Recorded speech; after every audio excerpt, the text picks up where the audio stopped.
کو نبی علیہ السلام نے 2 دفعہ دیکھا ہے اور دونوں دفعہ کا ذکر قرآن میں موجود ہے۔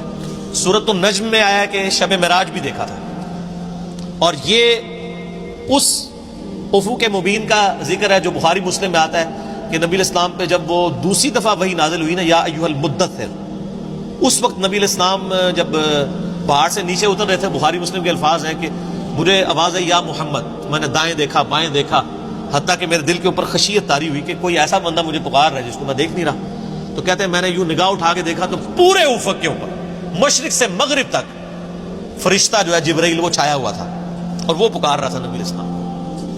تو اسی کا ذکر ہے کہ میں نے اس نبی نے ان کو افق مبین پہ دیکھا ہے،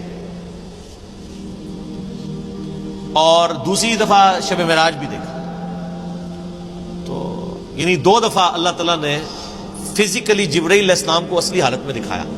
بخاری میں الفاظ ہیں، نبی علیہ السلام فرماتے ہیں میں نے جبرائیل کو اپنی اصلی حالت میں دیکھا، ان کے 600 پر تھے، اور وہ ایک پر ایسا ہے کہ مشرق سے مغرب کو احاطہ کرنے والا ہے۔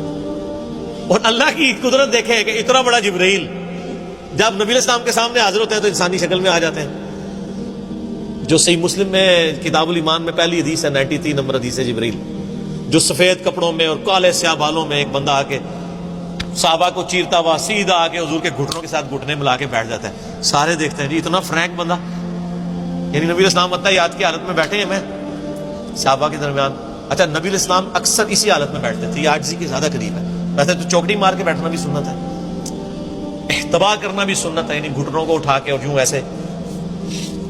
تو اس نے گھٹنوں سے گھٹنے ملا کے نبی علیہ السلام سے کچھ سوالات کیے۔ وہ صحابہ کرام سوال کرتے ہوئے شرماتے تھے، تو بیسیکلی اللہ تعالیٰ نے انسانی شکل میں یا رسول اللہ بتائیں ایمان کیا ہے، اسلام کیا ہے، اس طرح مختلف حدیث جبریل مشہور ہے۔